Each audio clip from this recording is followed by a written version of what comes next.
జరుపుకోవడం జరుగుతుంది. హిందూరు మరణకాండ నేటికి 35 సంవత్సరాలు కావస్తుంది.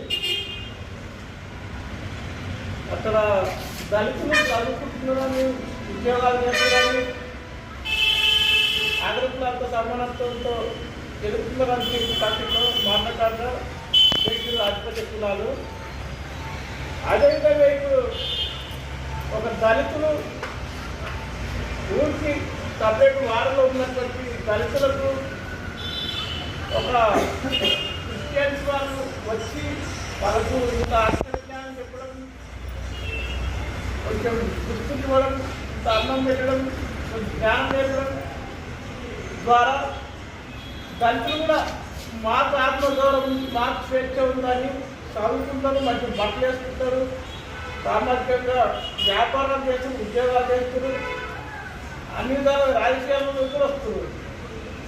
విశ్వసినటువంటి మన్వాదులు మన భారతదేశంలో ఇట్లా వ్యవస్థ కదా, ఇది ఉండాల్సింది తింటే కదా, ఇది మనతో సమానత ఎట్లా వస్తారనే కుట్ర కక్ష కట్టి దళిత క్రిస్టియన్స్ ఎవరైతే ఉన్నారో వాళ్ళకి రిజర్వేషన్ హోదా రద్దు చేస్తామని మన మార్చి నెలలో ఆంధ్రప్రదేశ్లో తీర్పు ఇవ్వడం జరిగింది.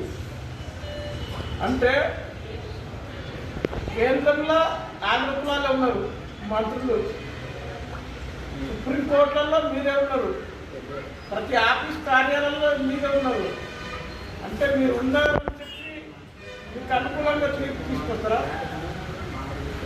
దళిత క్రైస్తవులు మతం మార్పు అయితే రిజర్వేషన్ పోతుందా?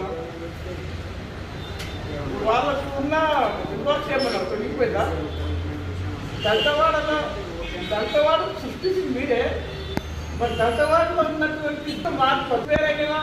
వాళ్ళ శ్మశాన వాటికి వేరైందా? వాళ్ళ సామాజిక వర్గం వేరైందా? ఏది వేరైంది? మీరు రిజర్వేషన్ రద్దు చేయడానికి ఏదో కారణం చూపారు కదా.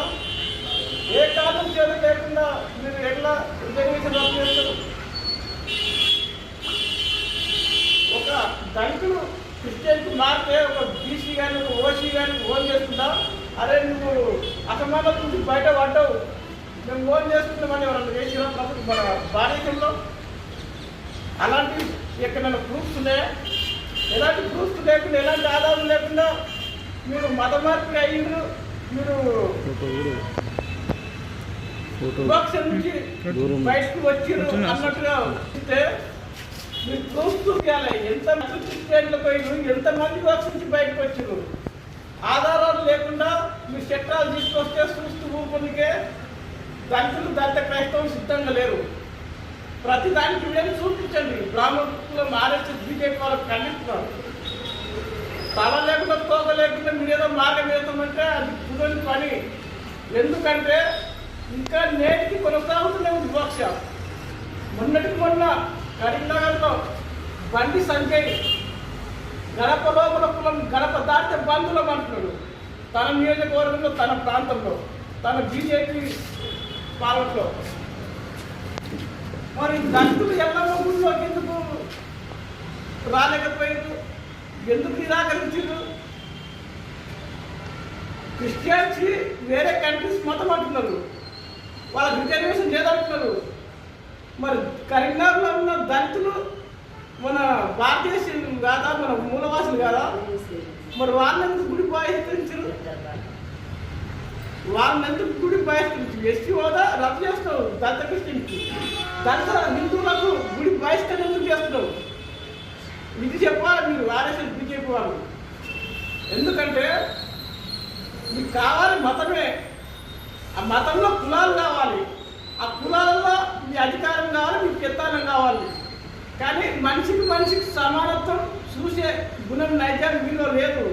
ఎందుకంటే మీరు ఇరాక్ నుంచి వచ్చిన పరాయి చేస్తున్నారు కాబట్టి మా మీద కుతంత్రాల చేత మమ్మల్ని కులాలుగా, మతాలుగా, వర్గాలుగా విడదీసి మా మీద మీ పెత్తానం చెల్లాయిస్తున్నారు.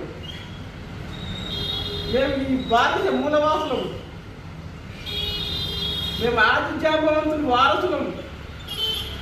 మా ఆదిజాంబవంతుని మీరు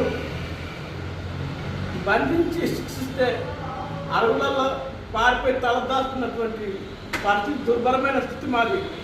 విద్య మీద, వైద్యం మీద, కనుక మీద మాకు అధికారం లేకుండా దూరం చేస్తే మాకు తిననికే పంట పండించుకోనికి ఆహారం లేదు, జ్ఞానం చేసుకోవడానికి విద్య లేదు, సామర్థ్యం ఎదగడానికి కార్యక్రమం రాజకీయం మీద ఇన్నింటికి దూరం చేస్తే మేము ఊరికి అవతల 2 కిలోమీటర్ల దూరాన మా వాడ చనిపోయిన పశువులను కోసుకొని ఎండబెట్టుకొని పోగు చేసుకొని తిరిగి జీవించిన బతుకు మాది. అదేమో ఆ పశువు తీసుకొచ్చి మీరే కదా, అక్కడ గ్రామీణమే కదా, కొన్ని వేల సముద్రాలకి ఇది తీసుకొచ్చి మీరు ఇప్పటికీ అంతరిక్షంలోకి మనం వెళ్తున్నాము. కానీ దళితవాడ ఊరు అవతలనే ఉంది, ఊర్లోపలికి ఎందుకు రాలేకపోతుంది అంటే ప్రపంచంలో కేవలం భారతదేశంలో మాత్రమే కుల వివక్ష ఉంది,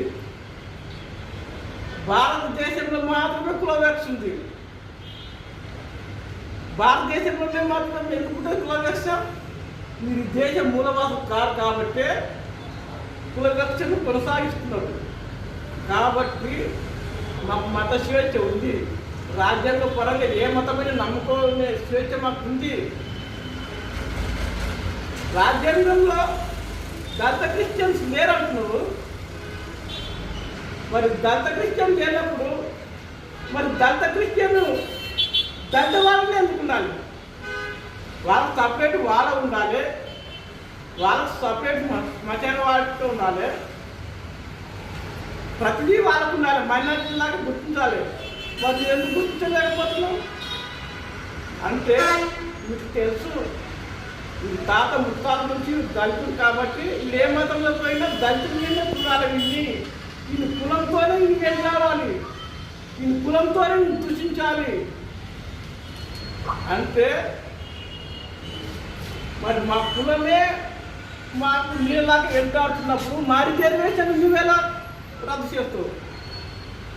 ముందు మా కులాన్ని మనం తీసేయడానికి మీకు చేతులు అయితే ముందు ఆ పని చేయండి. రిజర్వేషన్ కాదు ముందు చేయాల్సింది మీరు. మా కులాన్ని మేము దళితులుగా ఉండి క్రిస్టియన్స్ పోయినాం కదా, మరి మా దళిత సామాజిక మాల నుంచి పోయిందా? నువ్వు తీసేస్తారా? ఏమన్నా బోర్డు రాసిరా? ఒక ప్రభుత్వ కార్యాలయంలో ఒక ఊర్లో నడిమిదిలో రాసిరా? అరే వీళ్ళు దళితులుగా నుండి వేరు చేయబడ్డారు, వీళ్ళు దళితుల కన్నా పైపులను అని చేస్తురా? ఒక ఊర్లో ఒక వారంలో వివిధ కులాలు పక్కపక్క ఇల్లు, కుమ్మరి, సాకిలి, మంగలి, వడ్ల, కమ్మరి, అందులో ఒక మాల మాది కూడా పక్కపక్క ఉంటుంది. ఆ ఇళ్ళలో ఏమన్నా చిన్న చిన్న ఫంక్షన్స్ అయితే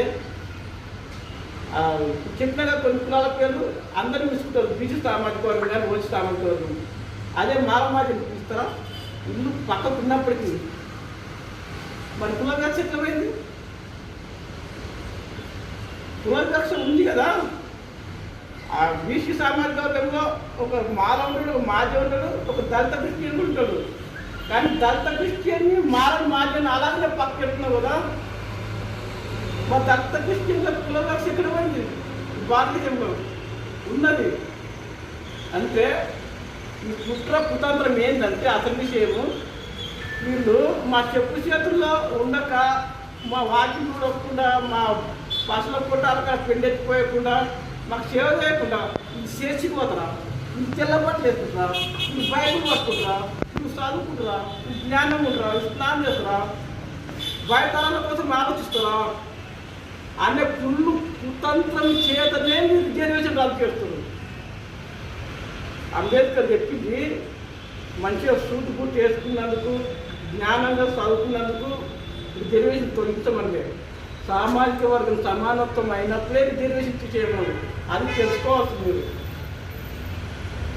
అవన్నీ వెళ్ళకుండా మీ పుల్లు కుతంత్రాలు ఓన్లీ దళితులు తెల్లబాట్లు వేసుకోవద్దు, దళితులు చదువుకోవద్దు, దళితులు పబ్లిక్లో మాట్లాడవద్దు. ఇవన్నీ అణిచివేయడానికే మీరు రిజర్వేషన్ రద్దు చేస్తున్నారు. ఎందుకంటే మీరు ఎంత చదువున్నా, ఎంత జ్ఞానం ఎత్తుకున్నా, మీకు రిజర్వేషన్ లేకపోతే ఏం చేస్తాడు?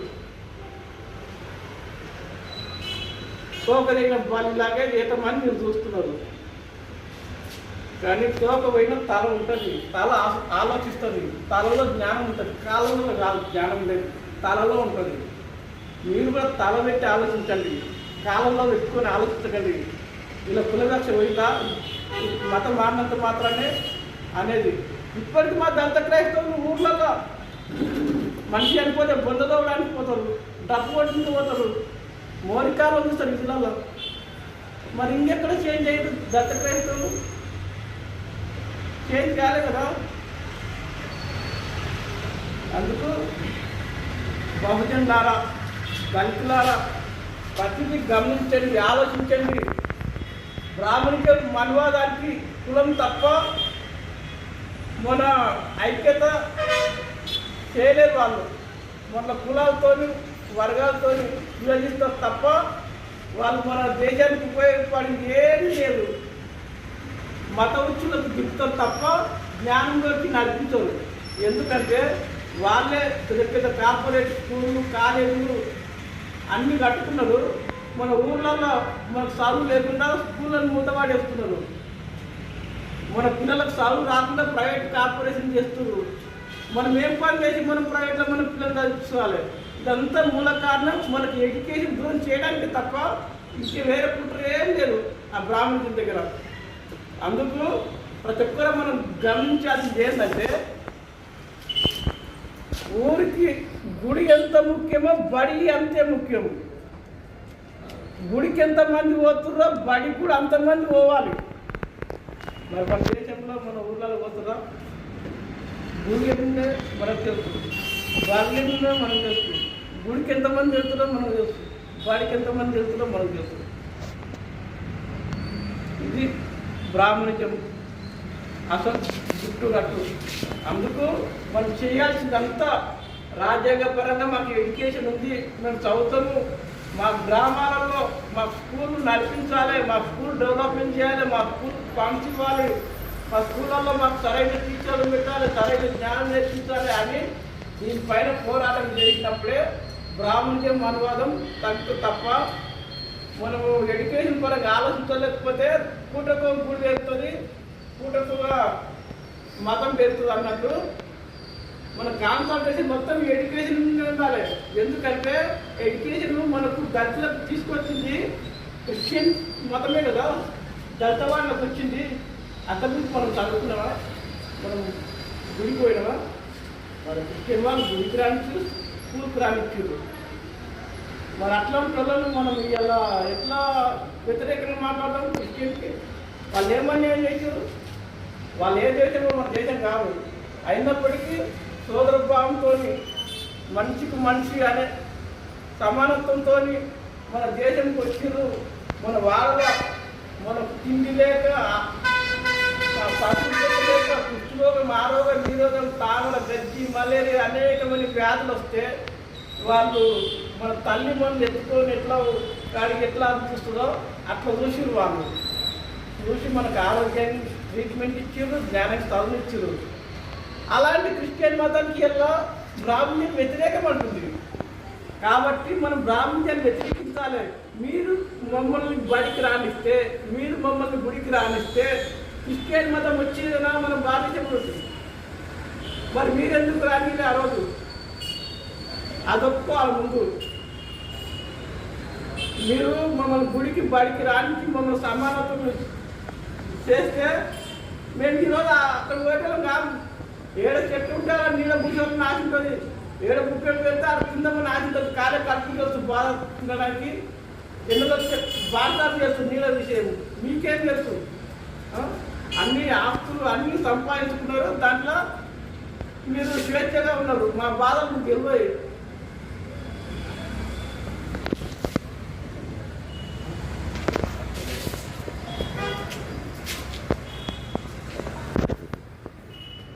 ఎందుకంటే నేడు క్రిస్టియన్ మతం వచ్చిందంటే బ్రాహ్మణులు మన వివక్ష పెట్టినందువల్ల వచ్చింది తప్ప ఏదో వాళ్ళు మన దేశాన్ని మత మార్పు చేయడానికి రాలే. మనకి జ్ఞానం చేయడానికి వచ్చారు, ఇంత సాగు చేయడానికి వచ్చారు తప్ప మత మార్పు కాదు.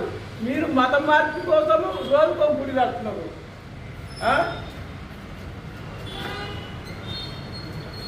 రోజుకో గుడి కడుతున్నారు కదా, అందరం గుళ్ళకు రావచ్చు, గుళ్ళ భేదాలు లేవు అంటున్నారు. ఒక అయ్యప్ప స్వామి పాడి పూజ మేము సెంటర్లో నడిపితే మా దళితుల మీద కూర్చొని ఇస్తారా? మరి అందరూ సమానమే కదా, అందరూ హిందువులమే కదా. ఓన్లీ ఆ గురుద్వారం కాడికి గజస్తంభం కాడికి వచ్చి గంట కొట్టి అయిపోతుందా? మీరేం లోపల అభిషేకాలు చేస్తారు, అర్చనలు చేస్తారు, మేమేమో గజస్తంభం కాడ దండం పెట్టాలి, గంట కొట్టాలి. ఇదేనా సమానత్వం? భారతదేశంలో ప్రపంచ దేశాలకు మనం సూచిస్తుంది ఇదేనా మార్గదర్శకం? చెప్పండి మనవాదులారా, చెప్పండి. ప్రతి ఒక్కరు ఫేస్బుక్లో చూస్తున్నారు, వాట్సాప్లో చూస్తున్నారు, యూట్యూబ్లో చూస్తున్నారు, లైవ్లో చూస్తున్నారు. నేను మాట్లాడేదానికి మీరు కౌంటర్ పెట్టండి, ప్రశ్నించండి, సమాధానం చెప్తాము. మరి చేతన అయితే మీరు చెప్పండి, మేము మాట్లాడేది తప్పు ఉంటే కౌంటర్ ఇస్తారా? కౌంటర్ పబ్లిక్లో శివరాత్రులకు వస్తారా మీరు? భారతదేశంలో సమానత్వం ఉంది. అనవసరంగా విదేశీ క్రిస్టియన్ వాళ్ళు జ్వరపడని మీరు ఒక మాట చెప్పండి. ఆ దమ్ముందా మీకు? అది లేదు. కానీ అమాయకులమైన బీద ప్రజలను చూసి ఎస్సీ హోదా రద్దు చేస్తారా మీరు? మానకేవని చేతులు రాజా చేతులు అన్నట్టు అధికారం మీ చేతిలో ఉంది, ప్రభుత్వం మీ చేతిలో ఉంది. కాబట్టి మా దళితులు ఇంకెన్నాళ్ళు అలసి వేస్తారు మీరు. వేరే సంవత్సరాల క్రితం మేము ఊరికి వారి దూరం ఉండి ఎంత నరకం అనుభవిస్తున్నాము, ఎంత ఇబ్బంది పడుతున్నాము. సాటి మనిషి వివక్షత, సాటి మనిషి సమస్యలు మీకు అర్థం కావా? మీరు మనసులో ప్రేమించే వ్యక్తులే కదా, మరి మా బాధలు మీరు ఎందుకు అర్థం చేస్తారు? అరే నాయన, ఆ కాలంలో ఏదో తెలిసి తెలియక పెద్దలు అట్లా చేసి ఊరికి దూరం. ఇప్పుడు మనం అందరం చదువుకుంటున్నాము, అందరికి న్యాయం వచ్చింది, అందరు కంప్యూటర్ యుగంలో ఉన్నాము. ఇప్పుడు కులవ్యాఖ్య చెంది మనం సోదరభావంతో కలిసిపోమని ఒక ఆగ్రహ కులస్తులు వచ్చి ఒక దళితుని బుధండి చేసుకొని గుండెప్పుకొని ఇంట్లో కానీ తీసుకపోయించుకో, అది పర్సనల్ విషయం అంటారు. అదేం పర్సనల్ విషయము. మేమేమో తిండానికి ఇళ్ళకి రేయడానికి మా కనుక మీ పొలాలలో మేము పని చేయాలి. మేము పని చేసి దాన్ని మీరు అధికంగా డెవలప్మెంట్ ఉంటుంది. దాంట్లో కాదు మేము పని చేయడానికి మీకు అవసరం ఉంది. అదే కదా దళిత వారిలో ఒక ఇంట్లో మొగపిల్లగా అడిగితే పురుగుకు 2 మార్కులు 3 మార్కులు ఇచ్చి మమ్మల్ని పుట్టంగానే కొనేసుకున్నారు. మీ పనులకు రాయడానికి, మీకు షాకి చేయడానికి. ఇది ఎంతవరకు కరెక్ట్? మమ్మల్ని చదువుకు జ్ఞానానికి దూరం చేసి మీరే కదా పుట్టునే మమ్మల్ని కొనేస్తారా మీరు? అంత రైట్స్ మీకు ఎవరు ఇచ్చారు? రాజ్యాంగంలో ఉందా? పురుట్లో ఒక మొబైల్ పుట్టే కొనేసేయండి అని ఇంక సమాధానం చెప్తారా మీరు? ఇట్లాంటి దురపరిస్థితి దళితులది. దళిత ఇళ్ళలో ఒక మొబైల్ అడిగితే 2 మార్కులు 3 మార్కులు ఇచ్చి పురుటికి ఇచ్చి కొనేసుకున్నారు. ఇప్పుడు ఏదో కొంత విదేశీ క్రిస్టియన్ వచ్చి మాకు కొంచెం తిండి పెట్టి జ్ఞానం ఇస్తే ఈ రకంగా రిజర్వేషన్ ద్వారా మమ్మల్ని అడ్డుకుంటున్నారు. ఇంకెన్ని వేల సంవత్సరాలు మమ్మల్ని అడ్డుకుంటారు. అందుకు ప్రతి భారతదేశ పౌరుడు, సామాజిక వర్గంలో ఉన్న బహుజనులు, దానికి ప్రతి ఒక్కరు మనవాళ్ళ కుట్రలు ఎండగట్టడానికి దళిత క్రిస్టియన్ హోదాకు పోరాటం చేయాలని కుల అసమానత నిధుల పోరాటానికి పరంగా మేము చెప్తున్నాము. నా పేరు ఎర్ర మోహన్ కృష్ణ, రాష్ట్ర కోశాధికారి.